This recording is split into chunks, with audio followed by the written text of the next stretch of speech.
Fingía dormir. Mantenía los ojos casi cerrados, pero estaba completamente despierto. Y lo veía todo.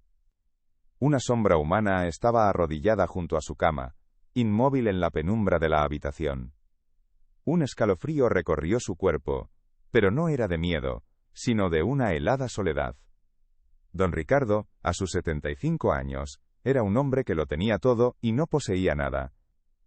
Un leve infarto lo había postrado en esa cama, dentro de una mansión tan grande y silenciosa como su propia vida.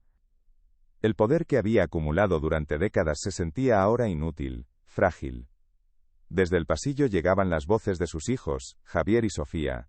No susurraban. Hablaban del futuro de la empresa, de la gestión del patrimonio, como si él ya fuera un fantasma. Para ellos, su padre ya no era una persona, sino un último obstáculo antes de la herencia. Cada palabra era una humillación. Se sentía como un mueble antiguo, un estorbo esperando a ser retirado.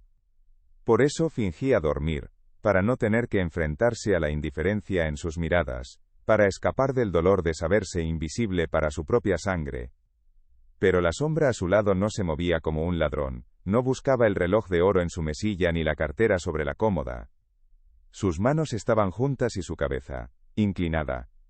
Don Ricardo agudizó el oído, intentando descifrar el murmullo casi inaudible que flotaba en el aire.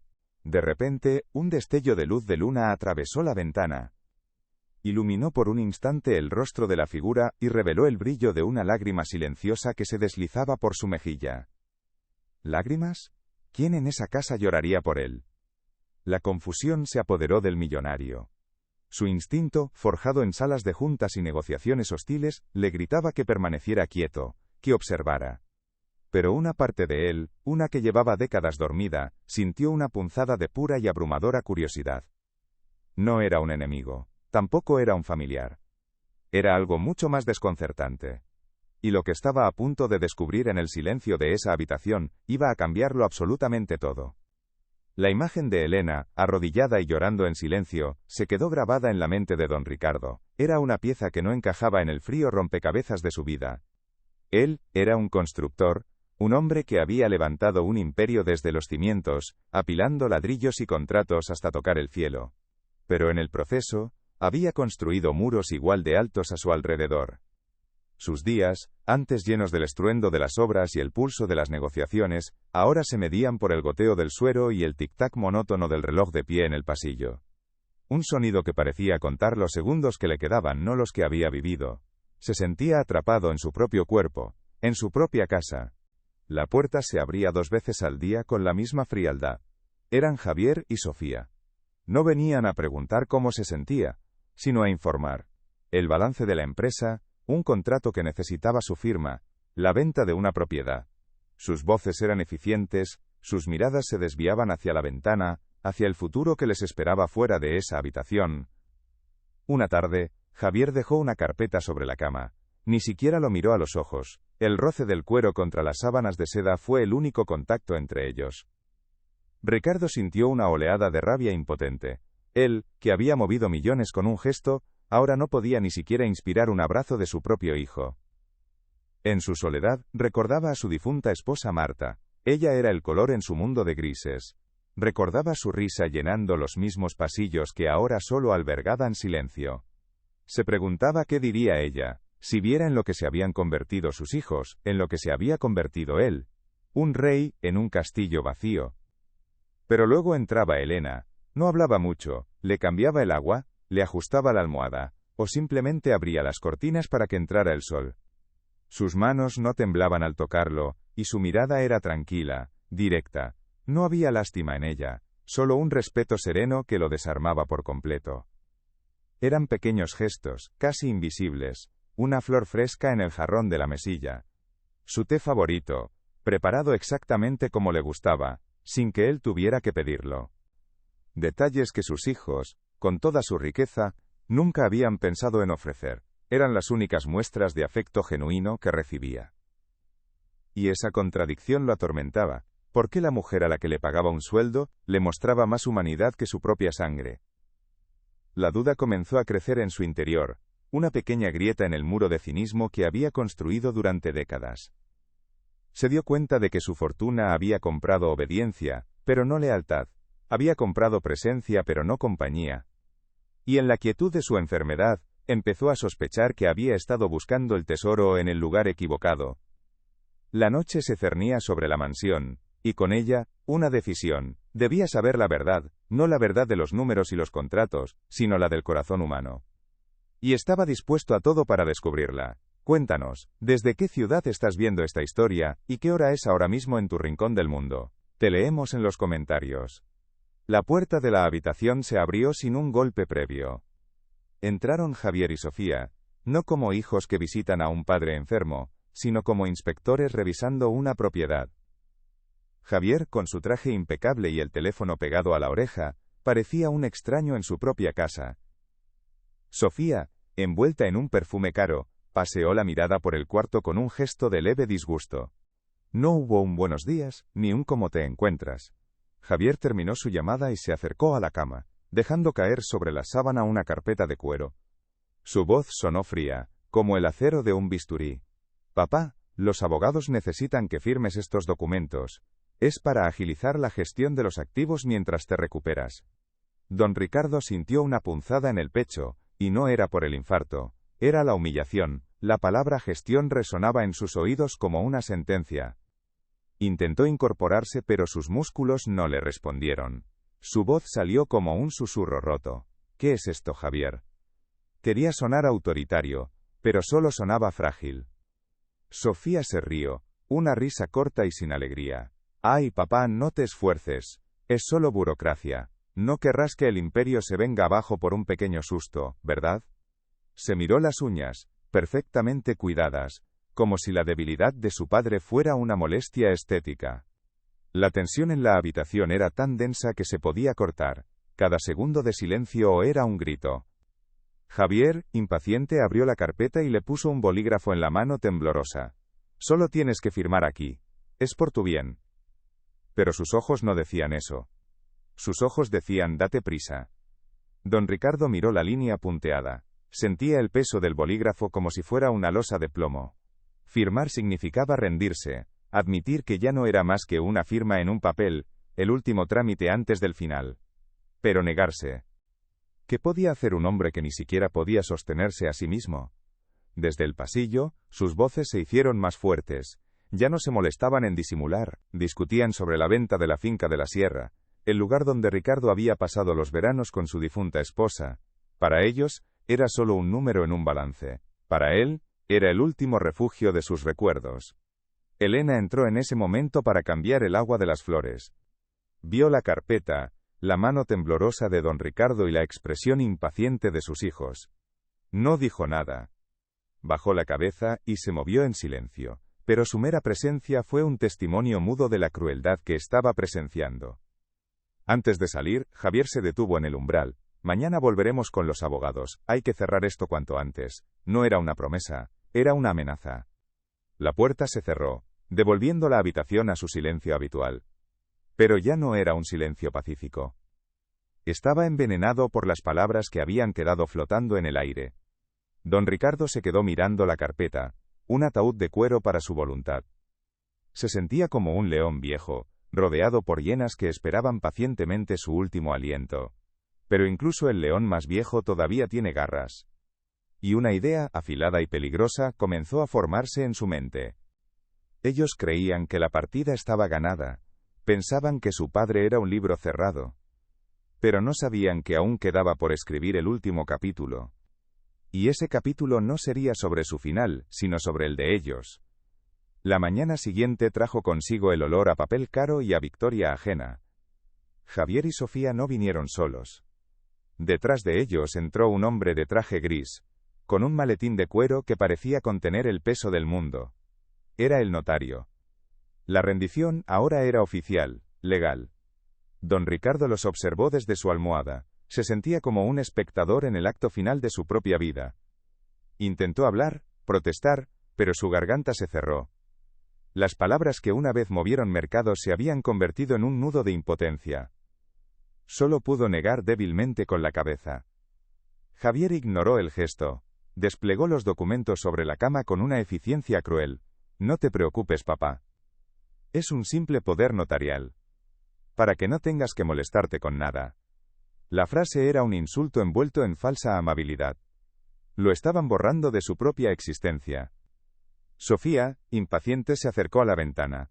Miraba el jardín que su padre había cuidado durante años. Sus labios se curvaron en una sonrisa calculadora.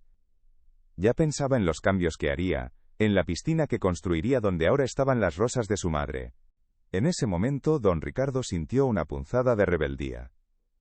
Con un esfuerzo sobrehumano, su mano se movió y barrió los papeles, que cayeron al suelo como hojas secas. Fue un gesto pequeño, casi patético, pero fue todo lo que le quedaba, un último rugido silencioso. La reacción fue inmediata, la paciencia de Javier se rompió. Se inclinó sobre su padre, su rostro a centímetros del suyo. Basta ya de dramas. Vas a firmar esto, quieras o no. Su aliento olía a café y a codicia. Por primera vez, Ricardo vio en los ojos de su hijo un frío que nunca antes había reconocido. Elena, que había entrado para traer el desayuno, se quedó paralizada en la puerta. La bandeja temblaba en sus manos. La escena era de una crueldad tan íntima que la hizo sentir como una intrusa. Sofía la vio, y le espetó con desprecio. ¿Qué miras? ¡Largo de aquí! La empleada retrocedió, con los ojos llenos de una pena que no se atrevía a mostrar. La puerta se cerró, dejando a Ricardo completamente solo con sus verdugos. Había perdido a su única aliada silenciosa. La habitación se encogió, asfixiante. El notario recogió los papeles del suelo con una calma profesional, ajeno al drama familiar, colocó el bolígrafo en la mano temblorosa de don Ricardo. La punta de metal se posó sobre la línea de puntos. Era el final del camino. Con el alma rota, firmó.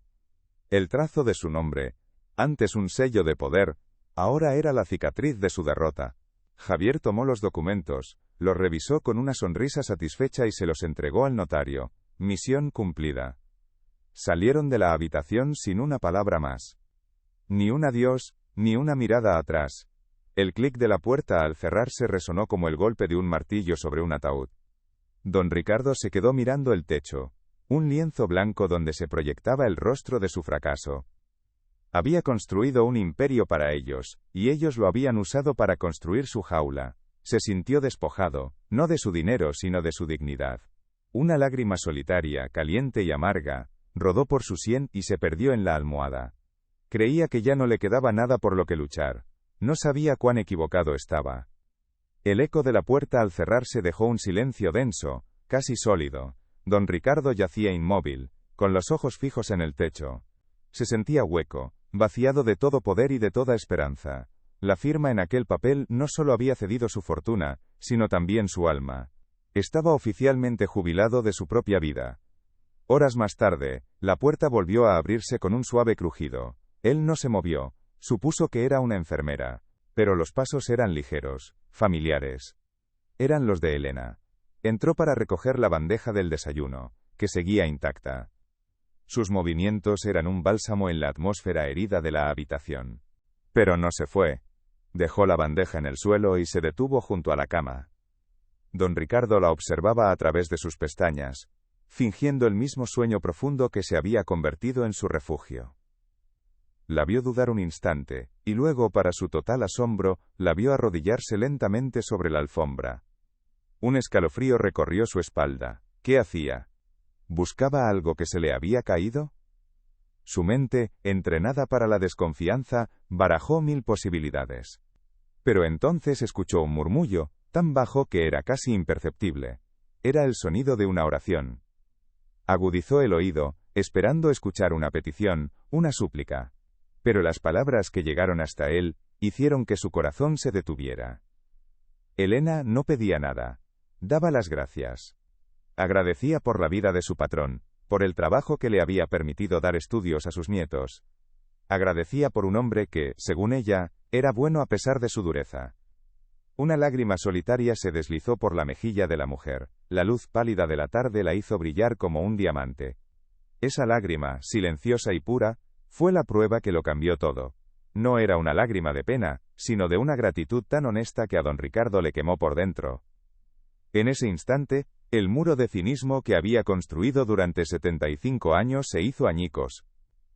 Comprendió que la lealtad más verdadera no venía de los lazos de sangre ni de los contratos firmados, sino de un corazón noble al que nunca le había prestado atención. Todos los pequeños gestos de Elena cobraron un nuevo significado. La flor fresca en el jarrón, su té preparado a la perfección, no eran actos de servicio, eran actos de afecto. En su desierto de soledad, acababa de encontrar un oasis. Una nueva fuerza nació en su interior, no de la rabia, sino de una claridad abrumadora. Sus hijos le habían quitado el control de su dinero, pero acababan de devolverle el control de su propósito. Ya no era un rey destronado. Era un hombre con una última y crucial misión por cumplir. La partida no había terminado, de hecho acababa de empezar. Y él, don Ricardo, iba a mover la última pieza. Danos un like si crees que la verdadera riqueza está en las personas y cuéntanos en los comentarios qué harías tú en esta situación. En el silencio de la habitación, una decisión inquebrantable se forjó. El león viejo no estaba muerto, solo había estado durmiendo, y estaba a punto de despertar. Con un esfuerzo que le pareció sobrehumano, don Ricardo abrió los ojos. No lo hizo de golpe, sino lentamente, como si descorriera una cortina tras la cual se escondía una verdad demasiado brillante. Elena dio un respingo, paralizada por el pánico. El rubor le cubrió el rostro mientras intentaba ponerse en pie, balbuceando disculpas que se atropellaban unas con otras. Creía que la iban a despedir. Pero él la detuvo. No con un grito, sino con un gesto. Su mano, la misma que había firmado contratos que cambiaron el horizonte de la ciudad, se alzó temblorosa en el aire. No era una orden, era una súplica. Su voz, cuando por fin salió, era un susurro quebrado por una emoción que llevaba décadas enterrada. Elena, te he oído. La empleada se quedó inmóvil, sin comprender. El miedo en sus ojos dio paso a una profunda confusión. ¿Oído qué? ¿Su torpe oración? ¿Su agradecimiento secreto? Don Ricardo tragó saliva, reuniendo las fuerzas que le quedaban no en los músculos, sino en el alma. En 30 años, nadie me había mostrado una lealtad tan sincera. Gracias. Esa última palabra fue la grieta por la que se desbordó todo. El muro de frialdad que había construido a su alrededor se vino abajo, ladrillo a ladrillo. Recordó la risa de su esposa Marta, y cómo ese sonido se había extinguido para siempre en aquellos pasillos. Y entonces, el gran don Ricardo, el hombre de acero, lloró. No eran las lágrimas amargas de la derrota, sino las de un náufrago que por fin divisa tierra. Lloraba por la soledad, por el tiempo perdido, por la aterradora revelación de haber confundido el valor con el precio. Lloraba de un alivio tan inmenso, que le sacudía el cuerpo entero, un bautismo tardío en la humanidad que había olvidado. Elena, con los ojos también inundados, dudó solo un instante. Luego, con una naturalidad que desarmaba, sus manos ásperas por el trabajo envolvieron la de él. No había lástima en su gesto, solo una profunda compasión. Aquel contacto, cálido y real, fue el ancla que impidió que Ricardo se perdiera en su propio dolor. El llanto cesó, pero algo había cambiado para siempre en la mirada del anciano. Ya no había fragilidad, sino una calma afilada, una claridad de propósito que daba miedo. Había visto la verdad en la lágrima de una mujer humilde, y esa verdad era ahora su única arma. Se recostó en la almohada, agotado pero extrañamente invencible. La partida de ajedrez contra sus hijos no había terminado. De hecho, acababa de colocar su reina en el centro del tablero. Y al amanecer, sería jaque mate. A la mañana siguiente, el sol entró en la habitación no como un intruso, sino como un viejo amigo. Don Ricardo ya no fingía dormir. Estaba sentado en la cama, con la espalda recta, esperando. Había una nueva luz en sus ojos, una calma de acero que desarmó a Javier y a Sofía cuando entraron, seguidos por los abogados. Esperaban encontrar a un hombre derrotado, pero se toparon con un rey que había recuperado su trono. Con una voz clara, que no había usado en meses, don Ricardo empezó a hablar. No habló de balances ni de activos, sino de lealtad y de gratitud. Anunció la creación de la Fundación Ricardo Montero, destinada a sus empleados. El silencio en la habitación se hizo denso. Javier y Sofía se miraron, sus rostros una máscara de incredulidad, que se resquebrajaba lentamente.